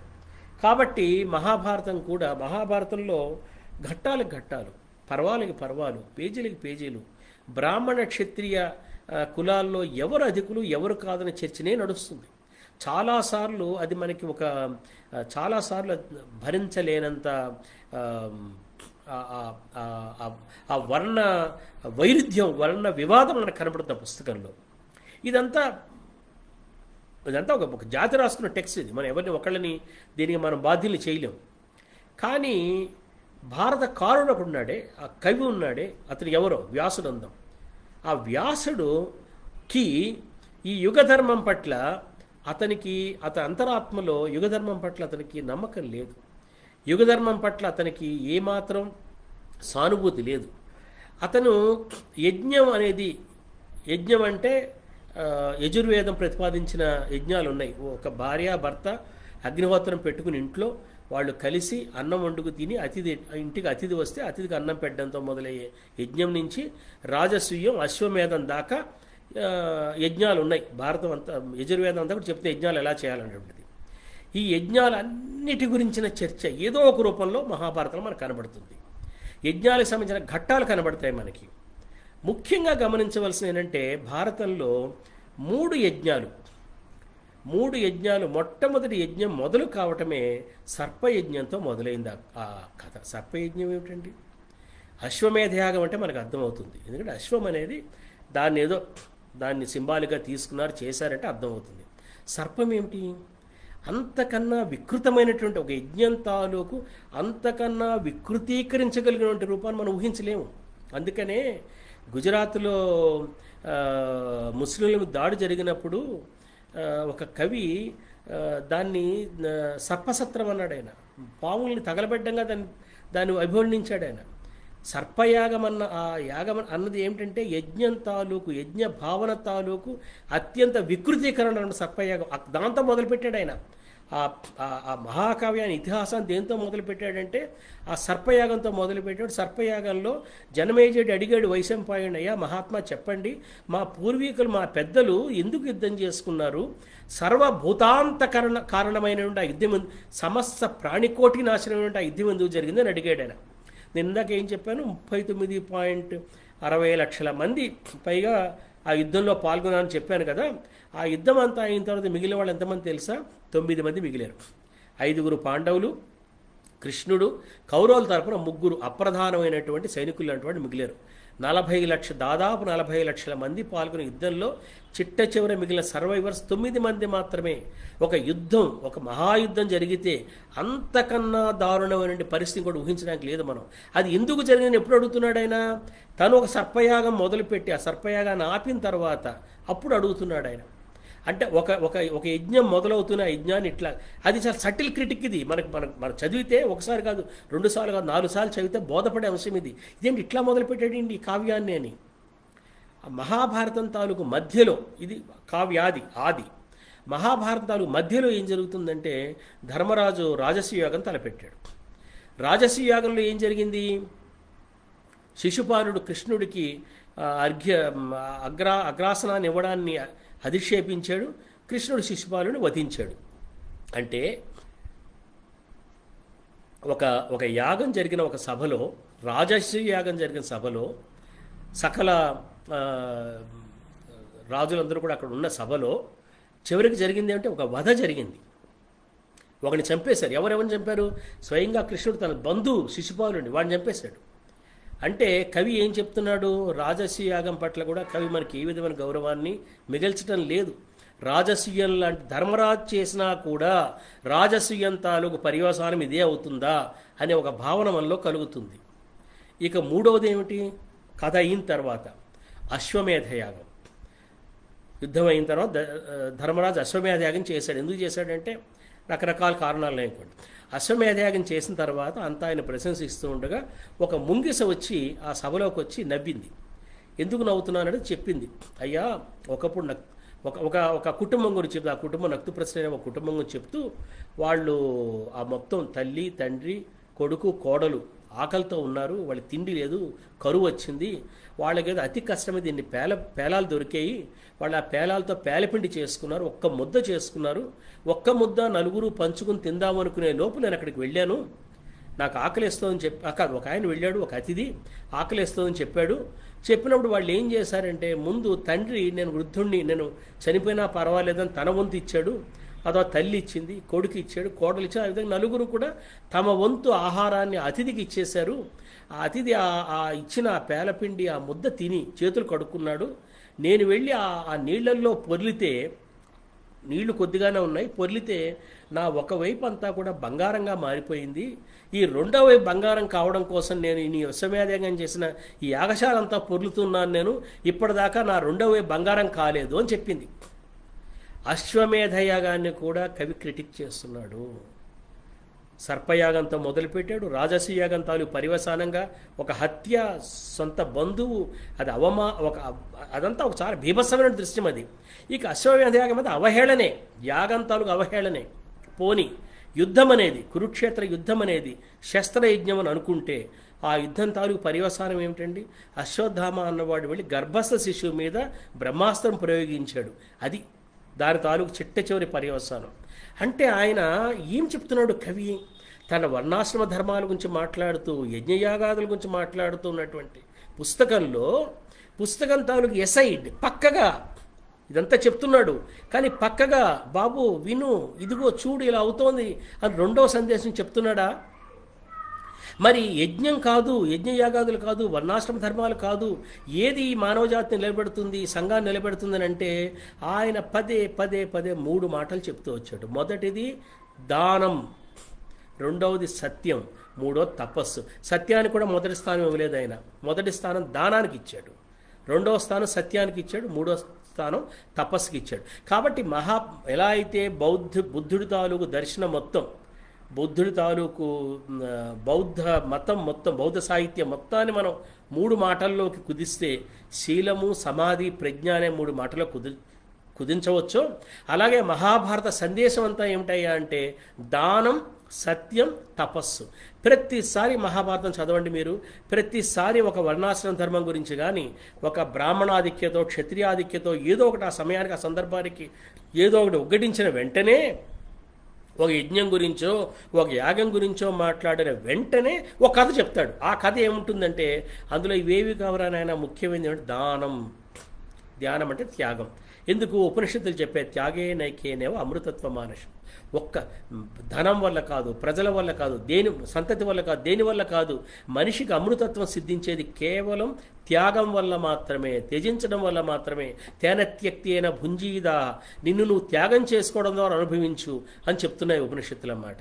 అందుకని మహాభారతం ఫస్ట్ ప్రయారిటీ ఏమిటంటే దానం. ధ్యానం అంటే ఊరికే చారిటీ కాదు, త్యాగశీలమైన దానం. నిన్ను నువ్వు త్యజించుకోవడం. నువ్వు చెప్పానే ఆ కథ, పేలపిండి కథ, వాళ్ళకి మిగిలిన కొద్దిపాటి తిండిని కూడా వాడికి ఇచ్చేశారు అతిథికి. అతిథిని అట్లా ఇలాంటి కథలు ఉన్నాయి భారతంలో, 100 కథలు ఉన్నాయి ఇలాంటి కథలు. అసలు ఆ కథలు భారత కథ, అసలు కథ అంతా భారత కథ. అసలు భారత కథను మనం అనుకుంటున్నామే, ధర్మరాజు పాండవులకి కౌరవులకి మధ్య జరిగినటువంటి యుద్ధం గురించి కథ అనుకుంటున్నామే. ఈ కథ ఏమిటయ్యా అంటే ఈ కథలో ఉన్నది మొదటి నుంచి చివరి దాకా మొత్తం ఆ కురువంశం తాలూకు కథ అంతా ఏమిటయ్యా అంటే ఒక్క మాటలో చెప్పమంటే వ్యర్థ కలహం అన్నమాట. మహాభారతంలో ప్రధాన కథ అంతా వ్యర్థ కలహం. వ్యర్థ కలహం అంటే ఏమిటి? ఊరికే తగాదాపడ్డం, పని లేకుండా తగాదపడ్డాం. మొట్టమొదటి ఎక్కడ మొదలైంది ఇది? వాళ్ళిద్దరూ ఆ కశ్యప ప్రజాపతి తాలూకు భార్యలు కద్రువ వినత అనేవాళ్ళు ఒక సాయంకాలం సముద్రపొడ్డుకు వెళ్ళి దూరంగా వాళ్ళకు ఒక గుర్రం కనబడింది. ఆ గుర్రం తోక నల్లగా ఉందా తెల్లగా ఉందా ఇది వాళ్ళు వాదించుకున్నది. ఒక ఆమె నల్లగా ఉందండి, ఒక ఆమె తెల్లగా ఉందండి. ఇంటికి వచ్చిన తర్వాత ఆ నల్లగా ఉందన్న ఆమె ఏం చెప్పిందంటే పిల్లల్ని పిలిచింది. ఆమె పేరు కద్రువ, ఆమె పిల్లలు సర్పాలు. ఆమె పిలిచి ఏం చెప్పిందంటే, ఒరే నాయన, నేనేదో ఆమెతో పోటీ పడ్డాను, మంచో చెడో, మీరు ఎలాగైనా వెళ్ళి రేపు పొద్దున ఆ గుర్రం తోక నల్లగా ఉంటాడు చూడండి అంటే వీళ్ళు వెళ్ళి పొద్దున ఆ గుర్రం తోక చుట్టుకున్నారు. మరుసటి రోజు వెళ్ళి చూసుకుంటే ఆ గుర్రం తోక నల్లగా ఉంది. ఈ వినత అన్నాము ఓడిపోయింది ఆ కద్రు అన్నాము చేసినటువంటి మోసం వల్ల. అందువల్ల వినత అన్నాముకి పుట్టిన కొడుకు వైనతేయుడు గరుత్మంతుడు, వాడు మహాబలవంతుడైనప్పటికీ వాడు తన పెనతల్లి కొడుకులకి, పెద్దల్లి కొడుకులకి, సోదర సమానులకి దాస్యం చేయవలసి, ఎవరి దాస్యం చేయవలసి వచ్చింది? తన శత్రువులు, తనకన్నా బలహీనులు, వాళ్ళకి దాస్యం చేయవలసి. ఇదే కథ మహాభారతం అంతా. తిరిగి మళ్ళీ ఇదే పాండవులు కౌరవుల దగ్గర ఇదే పునరావృతమైంది. అక్కడ కద్రువ స్థానంలో ఇక్కడ కౌరవులు ఉన్నారు, అక్కడ వినత స్థానంలో ఇక్కడ పాండవులు ఉన్నారు. అక్కడ కాద్రువేయులు మోసం చేసి అక్కడ శకుని మోసం చేశాడు. కానీ గొడవ ఏమిటంటే అనవసరమైన గొడవ, వ్యర్థ కలహం. అక్కడ మొదలైంది గొడవ. వ్యర్థ కలహం వల్ల జరిగేది ఏమిటి? ఒక బలవంతుడైన వాడు, శక్తి కలిగిన వాడు, నిరపరాధి, వాడు తన శత్రువులకు ఊడిగం చేయవలసి ఉంటుంది, జీవితకాలం దాస్యం చేయవలసి ఉంటుంది. చూడండి ఎట్లాంటి కథ ఇది. ఇక ఏయాతి శర్మిష్ట దేవయాని, ఆ కథ ఏమిటి? ఊరికే వాళ్ళిద్దరూ శర్మిష్ట దేవయాని స్నానానికి వెళ్ళారు. వాళ్ళు స్నానం చేసి ఆ గుడ్డలు మార్చుకున్నారు. ఆ పొరపాటున ఒకళ్ళ గుడ్డలు ఇంకోళ్ళు తొడుక్కున్నారు. తొడుక్కుంటే నేను రాజుగారి కూతుర్ని, నా గుడ్డలు నువ్వు తొడుక్కుంటావా అని శర్మిష్ట మీద ఆమె కోపం తెచ్చుకుని ఆమె వెళ్ళి శర్మిష్టని బావిలో తోసి వెళ్ళిపోయింది ఆమె. అక్కడి నుంచి ఏయాతి రావడం, ఆ శర్మిష్టను పట్టుకోవడం, శర్మిష్టతో ఆయన ఇంటికి తీసుకువెళ్ళడం, ఇంకా అదంతా ఒక పెద్ద కథ, మీకు తెలిసిన కథ. అంటే ఏమిటి మొత్తం మహాభారతం అంతా ఏమిటాయి? అసలు కథ మనం చెప్తున్నామే, కురువంశ కథ. ఆ ప్రొటాగనిస్ట్, ఆ సిరీస్ ఆఫ్ ప్రొటాగనిస్ట్, ఆ కురు ప్రొటాగనిస్టుల తాలూకు కథ అంతా ఏమిటాయా అంటే వ్యర్థ కలహం, అది పనికి మాలిన గొడవది. ఇవి కాక ఏ కథలు చెప్పండి? కథలన్నీ ఉన్నాయి, తక్కిన కథలు ఉన్నాయి. కథలన్నీ ఏమిటి? ఒక మనిషి మరొక మనిషి ఏమిటి? మీరు మనం చదివే ఉంటాం. ఒక వేటగాడు, ఆకలి వేసింది అతనికి, చలి, ఒక తట్టుకోలేక చెట్టు కింద కూర్చున్నాడు. అది ఆ చలి తట్టుకోలేక ఒక చిన్న మంట వెలిగించుకున్నాడు. ఆకలేస్తోంది. ఆ చెట్టు మీద 2 పక్షులు ఉన్నాయి. ఒక పక్షి అనుకుంది, నేను ఇందులో పడి చనిపోయినట్లయితే వీడికి అన్నం పెట్టినట్లు, ఆహారం దొరికినట్లు అవుతుందని అందులో ఆమె పడి చనిపోతుంది. ఆమెతో పాటు ఆమె సహచరుడు కూడా పడి చనిపోతాడు. ఆ 2 పక్షులు ఒక అన్నాథుడని మనిషి, పక్షుల కోసం కాదు, మనిషి తమ జాతి వాడు కాదు, వాడి ఆకలి తీర్చడం కోసం వాళ్ళిద్దరూ మరణిస్తారు 2 పక్షులు. ఇది కథ. ఇలాంటి కథలు 100 కథలు ఉన్నాయి భారతంలో చెప్తున్న ఈ కథలన్నీ ఉన్నాయే. ఈ కథలన్నీ కురువంశంతాలు క్రిటిక్. ఇది నాకు అనిపిస్తుంది ఈరోజు భారతదేశం, ఈరోజు మన మీడియా, మన సోషల్ మీడియా, మన చర్చలు, ఇవన్నీ ఏమిటంటే వ్యర్థ కలహాలు అన్నమాట, పనికి మాలిన గొడవలు. ఈ పనికి మాలిన గొడవల్లో ఏం జరుగుతుందంటే మొత్తం అందరినీ లాగుతాం, మన ఇందులోకి అందరినీ లాగుతాం. తక్షకుడు వెళ్ళి ఇంద్రుని కూడా లాక్కొచ్చినట్టుగా. నేను ఒక డిపార్ట్మెంట్లో పనిచేసినప్పుడు చాలా ఏళ్ల కిందట, ఆ హెడ్ ఆఫీస్లో ఏమైందంటే ఒక 2 సూపరింటెండెంట్లు వాళ్ళ మీద తగాదా ఉండేది, వాళ్ళ మీద జాతి వైరం అనమాట. ఆ తగాదా ఏమైంది? ఈ సూపరింటెండెంట్లో ఒకడు ప్రమోషన్ తెచ్చుకున్నాడు, రెండో వాడికి రాలేదు. రెండో వాడికి వీడు బాస్ హయ్యర్ లెవెల్కి వెళ్ళిపోయాడు. ఆ రెండో వాడికి ప్రమోషన్ వచ్చినప్పటి నుంచి ప్రమోషన్ రాని సూపరింటెండెంట్ వాడి మీద యుద్ధం మొదలుపెట్టాడు. వాడి మీద కరపత్రాలు వేశాడు, వాడి మీద పిటిషన్లు పెట్టాడు, గొడవ చేశాడు. కొన్ని రోజులకి ఏమైందంటే ఈ 2 గొడవలో నేను, మా కమిషనరు, గవర్నమెంట్ మొత్తం అంతా లాగబడ్డాం అందులోకి. మేము we're drawn into that. అసలు తగాదా పక్కకు పోయింది. చివరికి అది మా కమిషనర్కి ఆ సూపరింటెండెంట్ మీద తగాదాగా మారింది, అది గవర్నమెంట్కి కమిషనర్ మీద తగాదాగా మారింది. అది మహాభారత కథ అనమాట. అది అంటే వ్యర్థ కలహం, పనికి మాలిన తగాదాల్లోకి మొత్తం సమస్త ప్రపంచాన్ని మనం ఎట్లా లాక్కొస్తాం అందులోకి. ఇటువంటి పరిస్థితుల్లో, ఇటువంటి దాంట్లో భారతం ఏం చెప్తోందంటే, బాబు ఇది కాదు నిలబెట్టేది సమాజాన్ని నిలబెట్టే వాల్యూస్ 3 మాత్రమే: దానం, సత్యం, సత్యం కూడా కాదు. గమనించండి, అది ఆశ్చర్యం. మహాభారతం చాలా నిశ్చితంగా చదివాను నేను. ఎక్కడన్నా ఒకసారన్నా ఆర్ట్ లేదు, ఎక్కడ he was very very clear, crystal clear. మొట్టమొదటి దానం నాకు అప్పుడు అర్థమైంది. ఎందుకంటే సత్యం చెప్పడం కూడా చాలా సులువు. సత్యం చాలామంది నేను సత్యం మాట్లాడుతున్నానని చెప్తారు, కానీ వాళ్ళు వాళ్ళది ఏదైనా ఒకటి స్పేర్ చేయవలసి వచ్చినప్పుడు, దానం అంటే డబ్బే కావట్లేదు, సమయాన్ని ఇవ్వడం కూడా దానమే, నీ జ్ఞానాన్ని ఇవ్వడం కూడా దానమే, నీ ప్రాణాన్ని ఇవ్వడం కూడా దానమే. నువ్వు కాక మరొకడికి మాత్రమే. యుద్ధమా ఉసురులకు విసిగితివో యుద్ధము కలదు లోకము కొరకు పోరుము అంటే యుద్ధమా ఇక ఏమి లోకము చాలు చాలును లంగరెత్తుమన్నాడు మహాకవి మొదటి ప్రపంచ యుద్ధం రాగానే. ఆ యుద్ధమా ఇక ఏమి లోకం అనే మాట ఉందే, ఆ మాట అనగలిగిన వాడు మాత్రం చేయగలిగితే దానం, తర్వాత సత్యం, తర్వాత తపస్సు ఎప్పుడైనా చేసుకోవచ్చు. తపస్సు కూడా మొదటి స్థానం ఇవ్వలేదు, దానానికి మాత్రం మొదటి స్థానం ఇచ్చింది. ఇది సెకండ్ లేయర్. థర్డ్ లేయర్ ఏమిటయ్యా అంటే, ఈ సత్యం, దానం, తపస్సు చేయగలిగే శక్తి కూడా నీకు లేదనుకో, నువ్వు దానం చేయలేవు, సత్యం మాట్లాడలేవు, తపస్సు చేయలేవు, ఏమి నీకు అత్యంతరం అంటే అక్కడ ఏం చెప్పిందంటే సర్వేశ్వరుని నమ్ముకో అని చెప్పింది. అది టాప్ లేయర్. భగవద్గీతలో ఈ 3 లేయర్స్ ఉన్నాయన్నమాట. మొట్టమొదటి లేయర్ ఏమిటంటే వర్ణాశ్రమ ధర్మాల గురించి మాట్లాడిన లేయర్. ఆ వర్ణాశ్రమ ధర్మాల గురించి మాట్లాడినప్పుడు భగవద్గీత యజ్ఞయాగాదుల పట్ల చాలా స్పష్టంగా విమర్శ చూపించింది. ఏమి అందులో ఎక్కడ ఓవరాల్గా ఏమందంటే ఒక ధూమ మార్గం, దీప్తి మార్గం ఉన్నాయని చెప్పింది, కానీ యజ్ఞయాగాదుల గురించి వేదాలు మాట్లాడినంత నిష్కర్షగా మాట్లాడలేదు.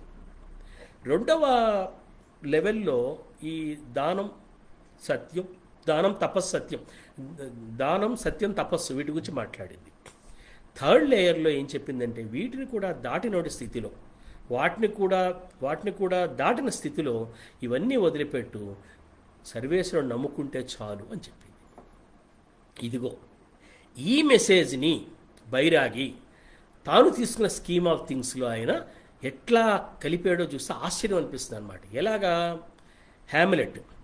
హ్యామ్లెట్లోనూ హత్య ఉంది, కురుక్షేత్ర యుద్ధంలో హత్య ఉంది, చంపడమే కదా. రాస్కల్నికోవ్లో హత్య ఉంది. కానీ గమనించవలసి ఏంటంటే హ్యామ్లెట్ తాలూకు తండ్రి పెద్ద హ్యామ్లెట్ని నువ్వు ప్రతీకారం తీర్చుకో అని చెప్పాడు. కానీ అతను ఎక్కడ మొదటి నుంచి చివరి దాకా హ్యామ్లెట్ తాలూకు ప్రతీకారానికి అతను ఏ విధంగానూ సహాయపడలేదు. అతను ఏ విధంగానూ హ్యామ్లెట్ గురించి ఆలోచించలేదు, హ్యామ్లెట్ తాలూకు కష్టం గురించి ఆలోచించలేదు, హ్యామ్లెట్కి కలిగే నైతికమైనటువంటి సమస్య గురించి ఆలోచించలేదు, హ్యామ్లెట్ తాలూకు ఉన్మాదం గురించి ఆలోచించలేదు. అంటే ఏమిటి? అది డెవిల్స్ వాయిస్ అంటే ఏమిటి తెలుసా? నీకు ఏదో ఒక కారణం నీ ధర్మం అని చెప్తాడు వాడు, నీ కష్టంలో మాత్రం వాడు భాగం పంచుకోడు, నీతో కలిసి నడవడు వాడు. ఇది నీ ధర్మం అయ్యా అంటాడు వాడు. ఏదో ధర్మం, జాతి కోసం, సంఘం కోసం, వర్గం కోసం, వర్ణం కోసం, ఏదో ఒక పేరు మీద, దేశం కోసం, కులం కోసం, మతం కోసం, సిద్ధాంతం కోసం ఏదో ఒకటి చెప్తాడు, నిన్ను బ్రెయిన్ వాష్ చేస్తాడు. ఇది నీ ధర్మం అంటాడు, నువ్వు చేసి తీరాల్సిందే అంటాడు, నువ్వు ప్రతీకారం తీర్చుకో, యుద్ధం చెయ్యి అంటాడు. కానీ నీ కష్ట సుఖాల్లో నీతో కలిసి నడవడు, నిన్ను పట్టించుకోడు, నువ్వు ఎలా ఉన్నావని అడగడు, నీ మీన్స్ ఆఫ్ ఆపరేషన్ ఏమిటో ఆలోచించడు, నీ మోడస్ ఆపరేండి ఎలా ఉండాలో చెప్పడు. వాడు ఎంతసేపు వాడి గురించి వాడు ఆలోచించుకుంటాడు, వాడి కక్ష తీరడం కోసం మాత్రం ఆలోచించుకుంటాడు. అలా ఎవడు ఆలోచించుకుంటే అటువంటి ప్రతి ఒక్కడు కూడా డెవిల్, గోస్ట్. అందువల్లే బైరాగన్నాడు, నీ నుంచి నీది కానిది ప్రతిది సైతాను పలుకు, చీలుబాటపై నిలబడిన తెరువరి ఎదలోని ములుకు అన్నాడు ఆయన. ఒట్టి ఎదలో ములుకు కాదుట, చీలుబాటపై నిలబడిన తెరువరి ఎదలోని ములుకు. చీలుబాట దగ్గర నిలబడి ఉండమే ఎదలో ములుకు. ఏ దారి వేళ ఎటుపోతే పూలతోట, ఎటుపోతే వల్లకాడు అని అంటాడు ఇందులో అర్జునుడు. అదే ఒక ఎదలో ములుకు. అక్కడ మళ్ళీ వీడి మనసులో ఉండి నువ్వు చెయ్యంటే అది డెవిల్. అలా కాక నీ స్వధర్మం అని చెప్పాడు కృష్ణుడు భగవద్గీతలో. మొట్టమొదట ఆయన 2వ అధ్యాయంలోనే 7వ శ్లోకంలోనే నీ స్వధర్మం కోసం నువ్వు చెయ్యాలి ఇది అని చెప్పాడు. చూడండి, చాలా కీలకం. ఈ ఒక్క మాట పట్టుకున్న అరవిందులు భగవద్గీత మొత్తాన్ని స్వధర్మం గురించి మాట్లాడుతున్న పుస్తకంగా ఆయన చాలా అద్భుతమైన వ్యాఖ్యానం రాశాడు. అరవిందుల వ్యాఖ్యానం చాలా one of the profound commentaries on Gita. ఆ స్వధర్మం అంటే ఏమిటి? మనకు ఆ స్వభావం ఉంటుంది. స్వభావం ఎట్లా ఏర్పడుతుంది? మన గుణాల వల్ల స్వభావం ఏర్పడుతుంది. మన గుణాలు ఏమిటి? 3 రకాల గుణాలు మనకి. సత్వం, రజస్సు, తమస్సు 3 ఉంటాయి. ఈ 3 తాలూకు పెర్మిటేషన్స్ కాంబినేషన్స్లో మనుషులందరూ రూపొందారు. నాలో సత్వం పాలు కొంత, రజస్సు పాలు కొంత, తమస్సు పాలు కొంత ఉండి ఒక స్వభావం ఏర్పడింది. ఆ స్వభావాన్ని బట్టి నా స్వధర్మం ఉంటుంది. నా స్వభావానికి విరుద్ధమైన ధర్మం నేను చేయకూడదు. నా స్వభావానికి అనుకూలమైన ధర్మం చేస్తేనే అప్పుడే శ్రేయోభవం అవుతుంది. నాది కాని పరధర్మం భయాభవం అవుతుంది. అందుకని స్వధర్మం గురించి మాట్లాడాడు కృష్ణుడు. ఎక్కడి దాకా మాట్లాడాడు? 18వ అధ్యాయం చిట్ట చివరి శ్లోకం. అంటే ఆ తర్వాత 6-7 శ్లోకాలు కేవలం ఒక ఏమంటారు ఫలశ్రుతుల శ్లోకాలు అన్నమాట. చిట్ట చివరి మెసేజ్గా చెప్పదగిన శ్లోకం 18వ అధ్యాయంలో 66వ శ్లోకం. అందులో చిట్ట చివరి మాట భగవద్గీత ఫైనల్ మెసేజ్ ఏమంటే సర్వధర్మాన్ పరిత్యజ్య మమేకం శరణం వ్రజ. అన్ని ధర్మాలు వదిలిపెట్టంటే స్వధర్మం కూడా. ఇది ఎవరు చెప్పలేదు. భగవద్గీత కామెంటరీస్ ఎవరు ఈ మాట మాట్లాడలేదు. స్వధర్మం గురించి మాట్లాడిన వాళ్ళు ఈ మాట చెప్పలేదు. సర్వధర్మాన్ పరిత్యజ్య అన్నప్పుడు స్వధర్మం కూడా, నీ స్వధర్మం కూడా పక్కన పెట్టు. నువ్వు అసలు ఏమొద్దు నీకు, నన్ను మాత్రమే శరణు జొచ్చుకో. చూసారా? నీకు ఒక పని చెప్పి నువ్వు ఈ పని చెయ్యని చెప్పి ఈ పని తాలూకు మంచి చెడు నీవు కావు, ఈ పని తాలూకు మంచి చెడు మొత్తం నావి, నేను కంప్లీట్లీ రెస్పాన్సిబుల్, నేను బాధ్యత పడతాను, నీదనే బాధ్యత లేదు అని చెప్తాడు. చూడండి, అతను భగవంతుడు. మొదటివాడు ఉంటాడే పని చెప్తాడే, వాడు పని చెప్పి ఆ పనిలో నీతో కలిసి రాడే, నీ బాగోగులు పట్టించుకోడే, నీకు సాయం చేయడే, వాడు డెవిల్, సైతాను, ఈవిల్. వాడు నీకు పని చెప్తాడే, ఈ పని తాలూకు బాగోగులు నావి, నేను బాస్ని చూస్తాం, మరి పై అధికారి చూస్తాం. కలాం జీవిత కథలో రాసుకున్నాడు. తను ఫెయిల్ అయిన రోజున సతీష్ ధావన్ వచ్చి తన ఫెయిల్యూర్ అని చెప్పాడంట. తిరిగి మళ్ళీ అతను శాటిలైట్ ప్రయోగించి కలాం సక్సెస్ అయిన రోజున సతీష్ ధావన్ చెప్పాట, ఇదిగో వెళ్ళు, ఇది నీ సక్సెస్, నువ్వు వెళ్ళి ప్రెస్ మీట్ పెట్టని చెప్పాట. అది దేవుడు. అలా ఎవరు చేస్తే వాడు దేవుడు. ఎవరైతే నేను నీతో ఉంటాను, ఆ బాగోగులని నావి, ఐఎమ్ టోటలీ రెస్పాన్సిబుల్ అని చెప్తాడో అతడు భగవంతుడు. చూసారా? హ్యామ్లెట్ స్వాగతంలో మనిషి తాలూకు సమస్య ఏమిటంటే కర్మ చేయడం మాత్రమే సమస్య కాదు. ఎందుకు కర్మలో విచికిత్సలోనేయాడు అతను? కర్మ మొదలుపెట్టే ముందు ఎందుకు విచికిత్సలోనేయాడు? ఒకడు చెప్తున్నాడు, కర్తవ్యం చెప్తున్నాడు, కానీ కర్తవ్యంలో తనకు ఎటువంటి సహకారం అది ఇవ్వట్లేదు. He was not a partner of the problem. సాధారణంగా మేనేజ్మెంట్లో ఓ మాట చెప్తారు, are you part of the question or are you part of the solution అని. హ్యామ్లెట్ తాలూకు తండ్రి పెద్ద Hamlet, he was part of the question but not part of the solution. భగవద్గీతలో he was part of the question, he was part of the solution. నేనే సమస్త నేను చూస్తా అని చెప్పాడు. అయితే అలా ఎవరన్నా చెప్తే అదృష్టం. అలా ఎవరన్నా నా పక్కన ఉంటే నన్ను ఏం చేయమంటే చేస్తాను, నేను మొత్తం బాగోగులు నావి, నేను చూసుకుంటాను అని చెప్తే నేను పాల్గొంటాను. కానీ అట్లా ఒక నరుడికి నారాయణుడు దొరికాడు మహాభారతం. నాకెవరు దొరుకుతారు? ఎవరు దొరుకుతారు అంటే రాస్కల్నికావుకు తీసుకెళ్ళి చూపించాడు. రాస్కల్నికావులో ఏం చెప్తున్నాడంటే, నీకోసం కన్నీళ్లు పెట్టుకుని ఒక్క మనిషి ఉంటే చాలు, నీకోసం కన్నీళ్లు విడిచి ఉంటే ఒక్క మనిషి ఉంటే చాలు, నువ్వు ఏమైనా చేయవచ్చు, నువ్వు విముక్తి చెందుతావు, అసలు నీ ఈ సమస్యలన్నీ నుంచి బయటపడతావు అని చెప్తున్నాడు. అందుకని ఆ క్రమంలో నాకు ఆశ్చర్యం అనిపించింది. హ్యామ్లెట్ స్వాగతం, అర్జున విషాదయోగం, రాస్కల్నికావ్. అర్జున విషాదయోగంతో ముగించలేదు. అర్జున విషాదయోగాన్ని మధ్యలో పెట్టాడు, రాస్కల్నికావ్ చేరదు. ఎందుకు? అర్జున విషాదయోగంలో భగవంతుడు ఉన్నాడు నిజమే, కానీ ఆ భగవంతుడు నాకు నరుడికి నారాయణుడిగా సారథిగా దొరికాడు నరుడికి. కానీ నాకు ఆ సారథి ఎవరు? ఒక మనిషి రూపంలోనే దొరకాలి. భగవంతుడు నన్ను చేరవస్తే, నాతో కలిసి నా కార్యకలాపాల్లో పాలు పంచుకుంటే ఒక మానవ రూపంలోనే కదా నాకు తోడుగా నిలబడాలి. అందుకని ఆయన ఏమన్నాడంటే, ఒక రాస్కల్నికావ్ ఒక సోనియా దొరికినట్లయితే ఆయన విముక్తి చెందుతాడు. ఇది ఈ క్రమంలో నుంచి చూడండి. మొట్టమొదటి హ్యామ్లెట్ సమస్య, హ్యామ్లెట్ స్వాగతం, అర్జున విషాదయోగం, రాస్కల్నికావ్. ఈ 3 కవితల్లోనూ బైరాగి చర్చించిన ఈ సమస్య ఉందే, ఇది సార్వకాలికమైన, సార్వజనీయమైన, ఖండాల్ని, దేశాల్ని, ఎల్లల్ని దాటినట్టుగా మానవ సమస్యను తీసుకుని ఆయన ఇంత కూలంకషంగా, ఇంత డీటెయిల్డ్గా, ఇంత డెప్త్తో ఆయన చర్చించాడని అనిపించింది. అయితే ఆ కవితలో అర్జున విషాదయోగం కవితలో ఆయన ఈ మాట్లాడుకున్నామే, దీన్ని ఎట్లాగా ఆయన వర్ణించాడు, వివరించాడు అనేది మనం వచ్చే వారం వివరంగా మాట్లాడుకుందాం. అంతవరకు మీ నుంచి సెలవు తీసుకుంటూ మీ చిన్న వీరభద్రుడు. ఏవైనా 1-2 ప్రశ్నలు ఉన్నట్లయితే అడగవచ్చు.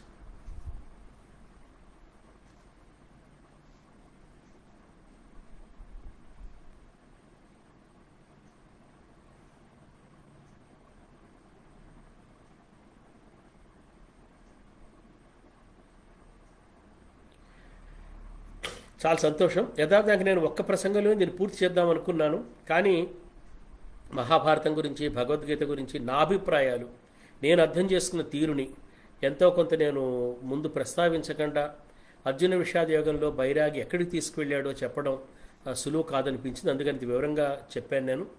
అయితే భగవద్గీతలో చెప్పిన ఆ నా దగ్గరికి రా, నన్ను ఆశ్రయించు, నాకు అది భగవద్గీతలో థర్డ్ లేయర్ అని చెప్పాను కదా, ఆ థర్డ్ లేయర్లో అంటే ఒక థీయిస్టిక్ బుక్గా అది మారింది. ఇది దీన్ని రావడానికి ముందు ఆయన పనులు చేయడంలో ఆ జ్ఞాన కర్మ యోగాల్ని ఆయన ప్రస్తావించి వాటింటే సమన్వయపరిచాడు.